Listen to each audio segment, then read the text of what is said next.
Okay, good day mga ka-airsoft. Good day mga ka-bigman. Big man, rolling tayo in 5, 4, 3, 2, 1.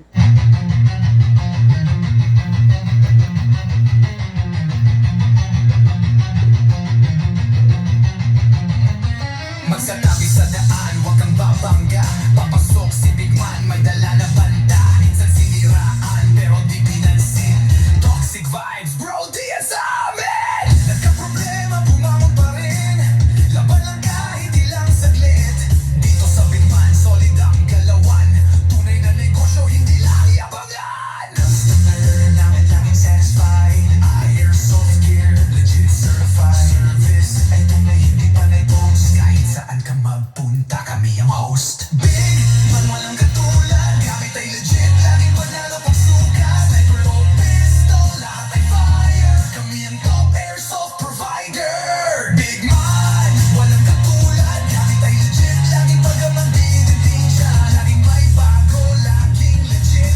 Big man rules, wag kang bitter, kid. Big man, walang katulad. Gamit ay legit, laging panalo pag sukat. Sniper o pistol, lahat ay fire. Kami ang top airsoft provider. Kalat ang higit, pero hindi sila makalapit.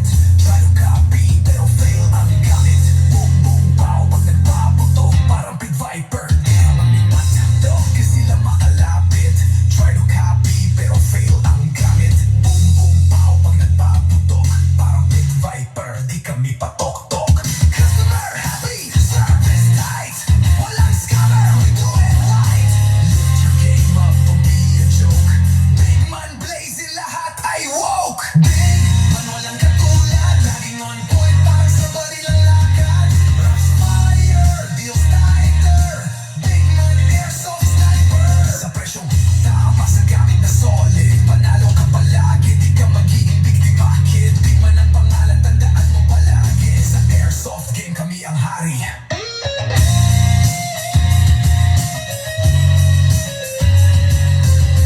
Big man, di mo kayang tapatan.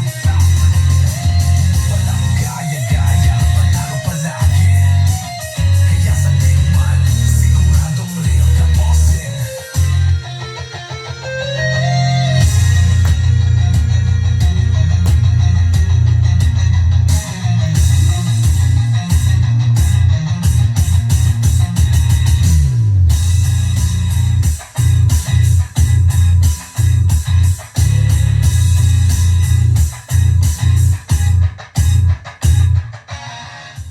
Okay, another day, another airsoft for our ka-airsoft. Habol natin ngayon to mga ka-airsoft, no?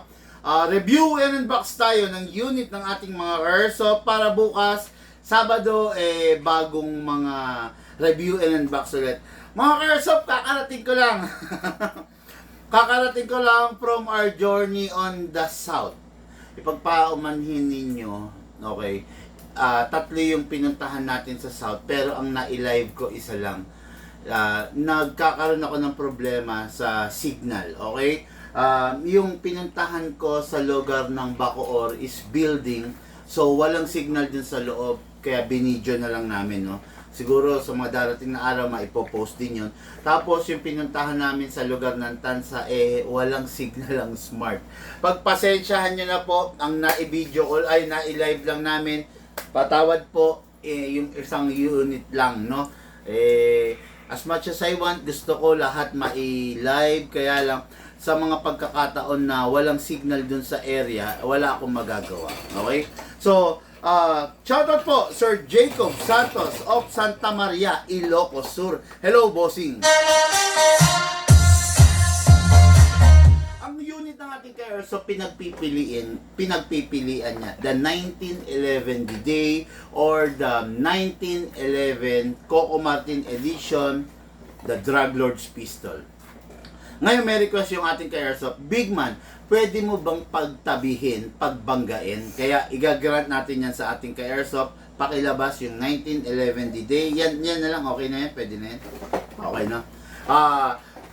Para maipakita natin sa kanya, makita niya, mapagbangga, mapagkumpara kung ano ba yung itsura ng 1911 D-Day at saka yung 1911 na Drug Lord's Pistol by the Coco Martin edition, no? Okay, yan yung unit niya. Then, next natin is si Sir Ronald Sarmiento of Legazpi City, Albay. Hello, bossing!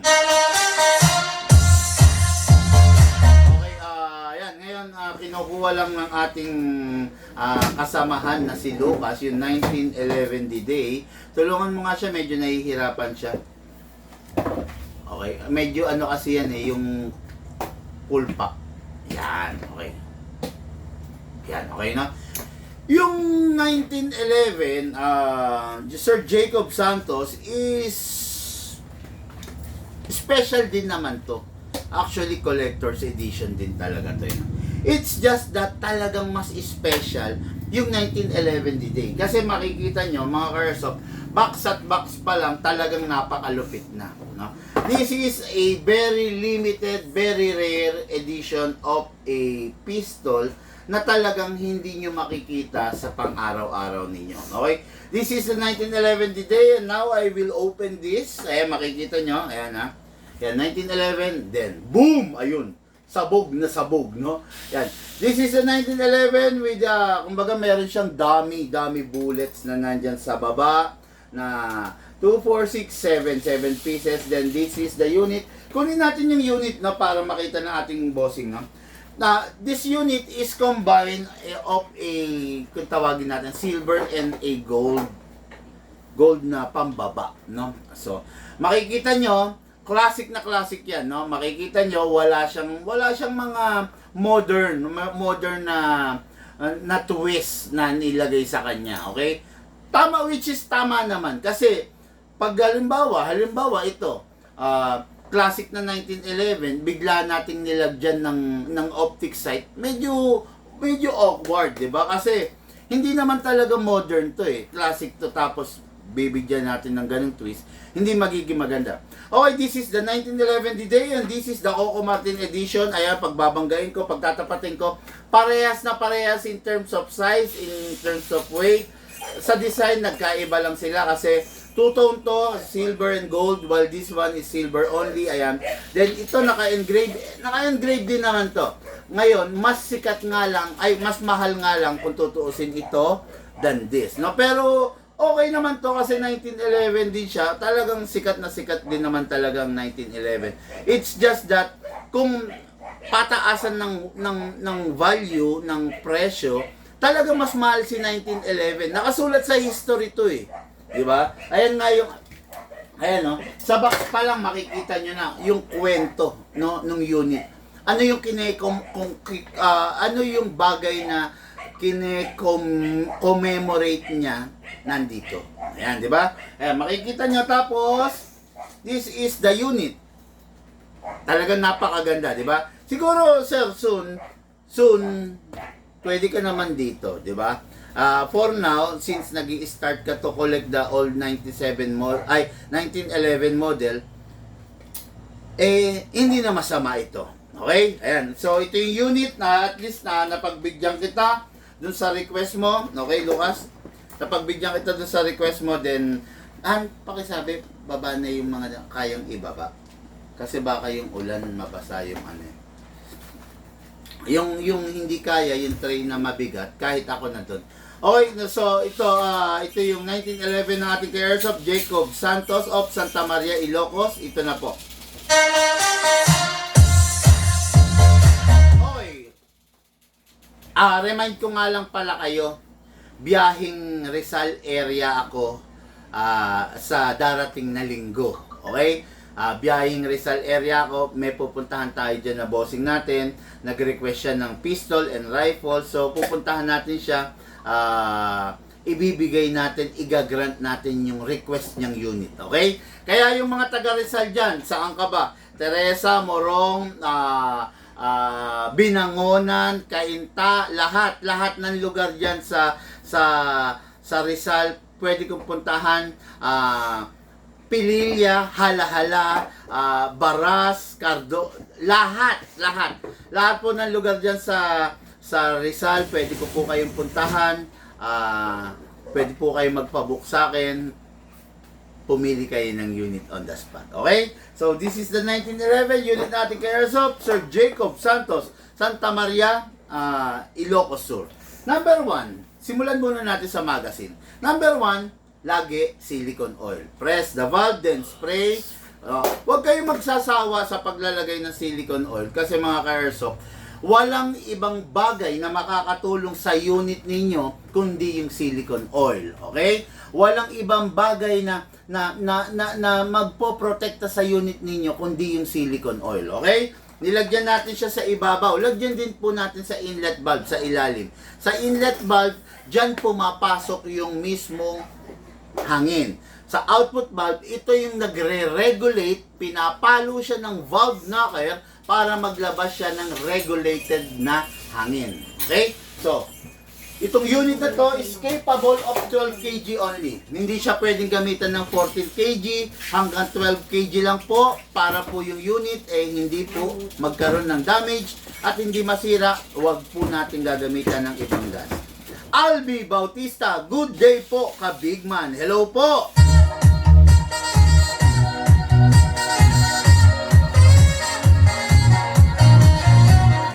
Magpa-shoutout, magpabate, babatiin ko po kayo, mag-type lang po kayo, kumbaga, i-mention ko kayo, no? Okay, so, next natin, kunin natin yung unit, ikasa natin manually, i-lock natin, then, lagyan natin dito sa slide stopper. Okay, then, lagyan rin po natin sa nozzle. Itong unit na to is ni-request na ating ka-airsoft na i-fix outer barrel daw. Kaya, itong unit na to, naka-fix outer barrel. Okay, naka-upgrade na po yan, naka-fix outer barrel na yan, naka-fine tuning, naka-trigger job, naka-hammer protection pad. Ang kargang upgrade nito, 4. Okay? Pag bumili kayo sa iba, pag bumili kayo ng unit na bago, normally hindi naka-fix outer barrel. Kumakalog-kalog yung barrel. Pero ito, hindi na kumakalog kasi naka-upgrade na siya, naka-fine tuning, naka-fix outer barrel, naka-fine tuning, naka-trigger job, naka-hammer protection pad. Papakita ko sa inyo yung itsura ng 1911 na hindi naka-fix outer barrel. Ito po, kasa natin, ilak natin manually, then kasa natin. Ayan Ayan. Kumakalog siya Okay, kumakalog kasi hindi pa ito naka-fix outer barrel. Ngayon, itong 1911 natin, na Kokomatin edition is naka-fix outer barrel, kaya hindi na siya kumakalog. Okay? So, the best na the best, mag-e-enjoy yung bossing natin, ramdam mo yung ganda ng unit, talagang mahuhumaling ka, di ba? Kumbaga, hindi lilipas yung araw mo na hindi ka masaya dun sa unit mo. Okay? Ngayon, kuha tayo ng gas, upside down, lagyan natin ng gas dito sa inlet valve, then press down, 2 seconds only. 1, 2. Bakit 2 seconds lang, Big Man? Bakit yung iba 5 seconds? Bakit yung iba 7 seconds? 2 seconds lang ang required dun sa unit natin dahil upgraded na po siya. Naka-fine tuning, naka-trigger job, matipid sa gas pero mataas yung FPS. Okay? Lagyan natin siya ng bala, mga airsoft, using our speed loader kung tawagin. Hatakin natin ito pababa. Then place your right thumb here. All the way, hatak, then dito ilalagay yung bala. Angat konti. Sige, sige.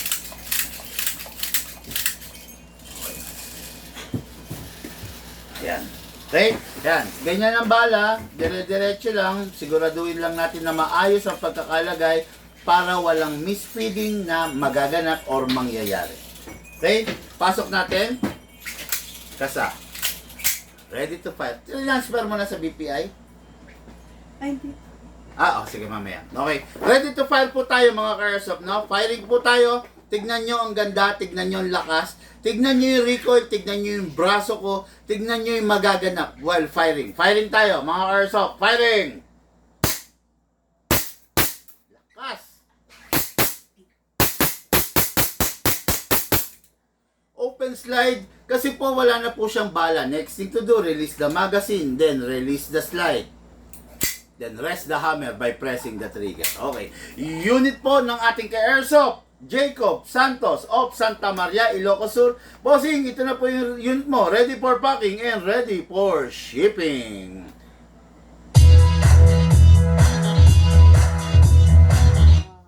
Tapos, lagi kong sinasabi to, huwag niyong kakalimutan, yung unit ninyo, tuwing matatapos kayong laruin, punasan ninyo ng maayos, ng malinis na basahan, okay? Mag-provide kayo ng maayos, malinis na basahan, para yung unit ninyo, hindi siya nanggigitata sa langis, and at the same time, yung unit ninyo, hindi siya papangit, hindi magiging luma. Kasi isang nakakapangit, isang nakakaluma, yung mga acid ng kamay natin kung pasmado tayo. Okay? Punasan natin, then, bago itabi, kailangan, make sure walang lamang bala at walang lamang hangin. Pasinawin. Tingnan nyo, ang dami pa nito. Oh, di ba? Ang dami pa. Kasi yung unit natin, naka-fine tuning, naka-trigger job. Okay? Mag-enjoy yung bossing natin dito. Sigurado, kagigiliwan niya yung unit niya. Jacob Santos of Santa Maria, Ilocos Sur, the 1911 Coco Martin edition, the Drug Lord's Pistol. Okay.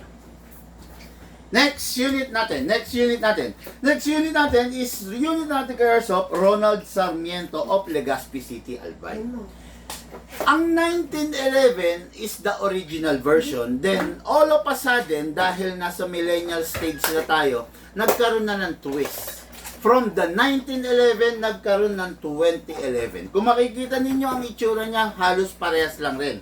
Kaya lang, in 2011, equipped siya with a technology, with an upgrades na wala si 1911. Okay, makikita nyo, pakita ko sa inyo ha.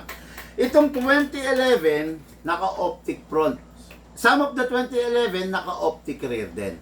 But this one is naka-bomber sight. Okay, naka-bomber sight na siya. Ayan, kasa natin ha. Ilak natin manually. Ayan, makikita nyo, naka-compensator din to.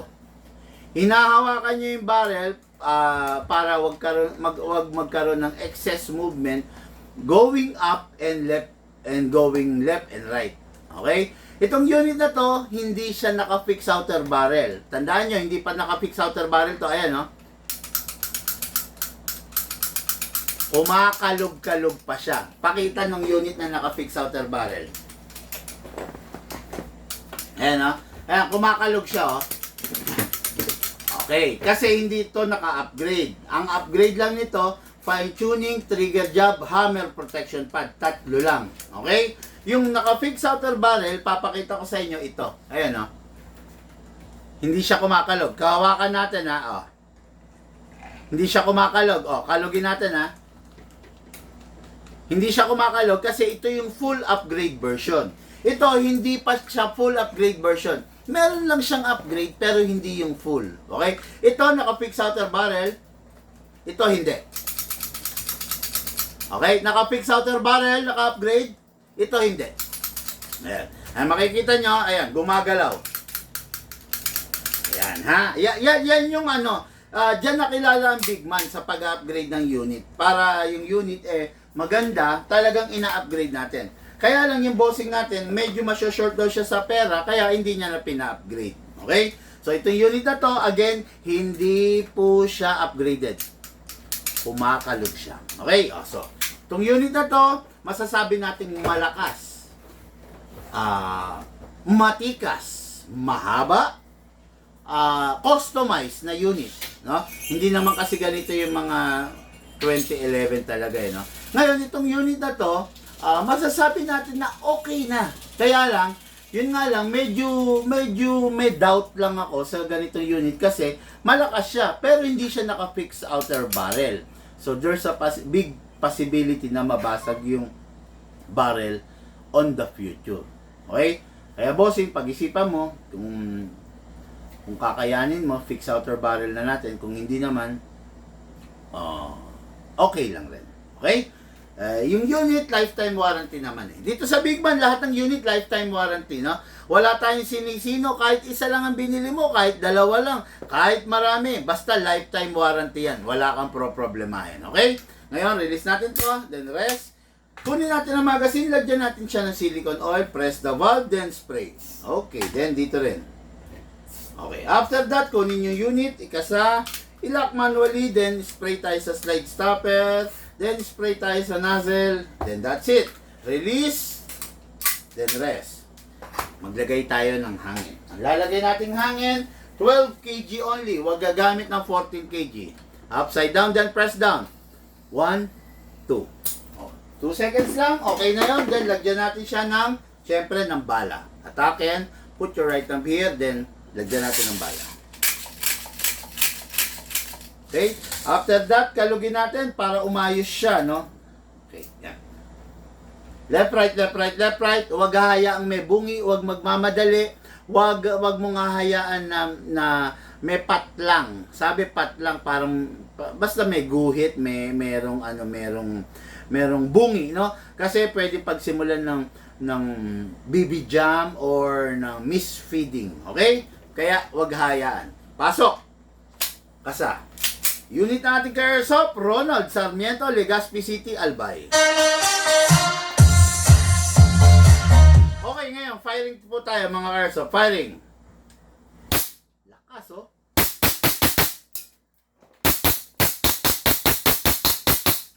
Open slide kasi wala na po siyang bala. Next thing to do, syempre, release the magazine. Then release the slide. Then rest the hammer by pressing that trigger. Sabi, Michael Albert Lascano, price list po. Bossing, mag-message po kayo para mabigay sa inyo yung full details at saka yung hinahanap yung price list. Okay?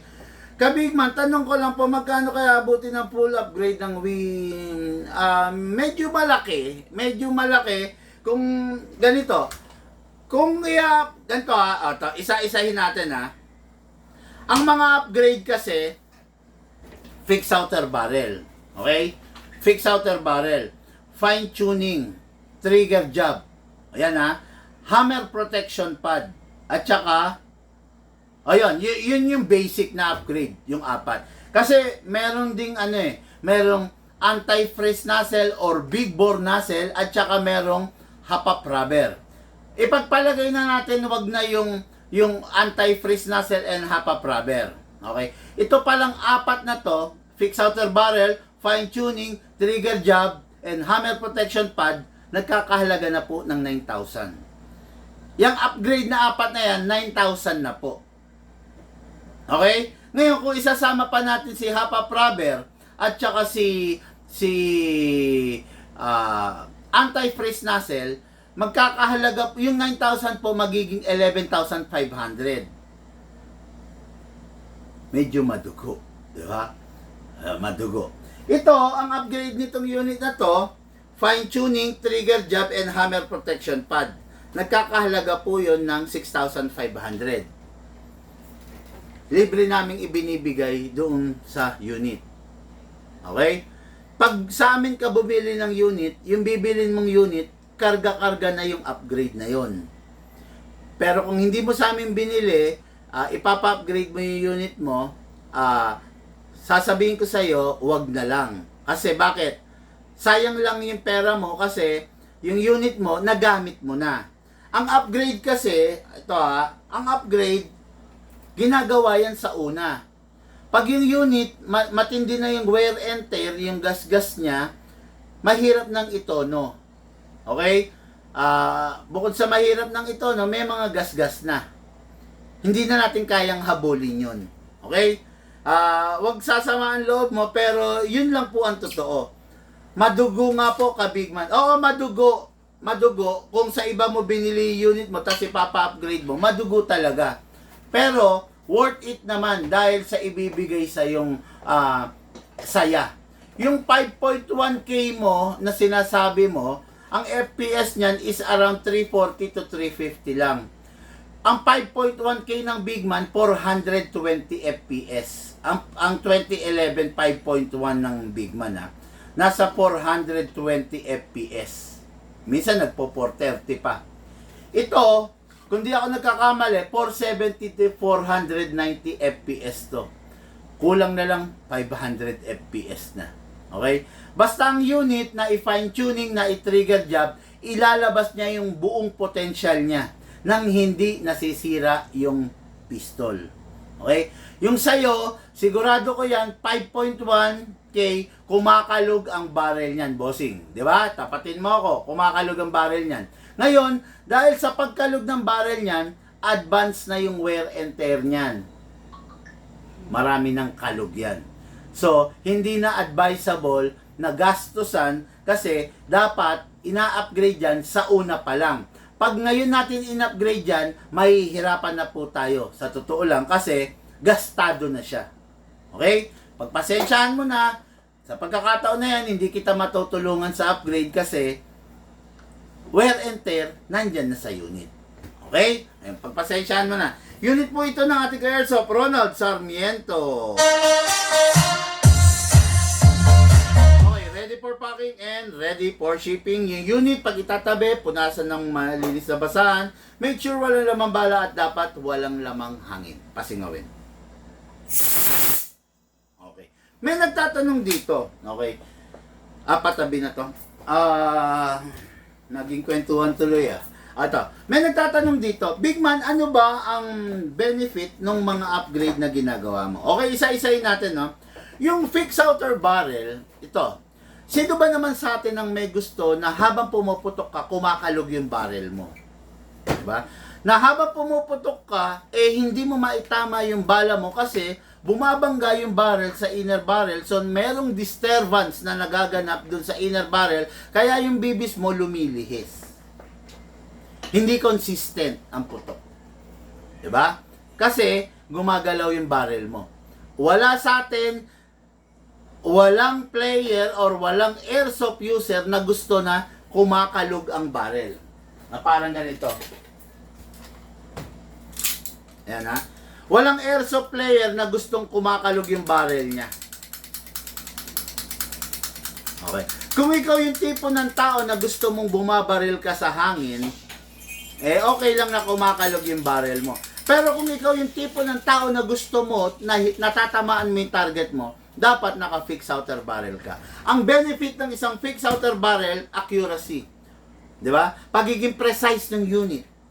And at the same time, less wear and tear. Imaginein mo kumakalog yan. So, there will come a time na luluwa yan dahil mababasag yung kinakabitan yan.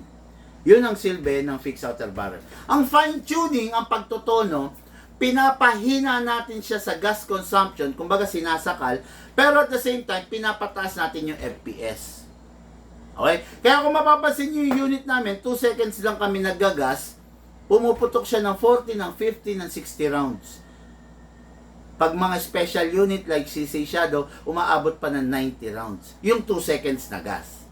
Diba? Yun. Umaabot siya ng 90 rounds dahil nakatono siya. Then, the trigger job. Sa trigger job, nagaganap yung pagsisynchronize ng lahat ng movement object. Like the trigger, like the hammer, like the beaver tail, like the nozzle, para less ang wear and tear. Equal equal yung tawagin natin pantay. Pantay yung pagkakapudpud. Okay? Pag hindi naka-trigger job,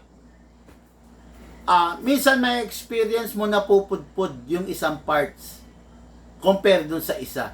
Mas mabilis mapudpud yung sa hammer, yung sa trigger, yung sa disconnector. Mas mabilis siya mapudpud kasi hindi siya naka-trigger job. And lastly, the hammer protection pad. Alam nyo ba na ang hammer natin may lifespan lang? Merong dummy firing pin na pinapalo yung hammer. Inaalis natin yung dummy firing pin, pinapalit natin ng hammer protection pad kasi mas durable yun. Okay?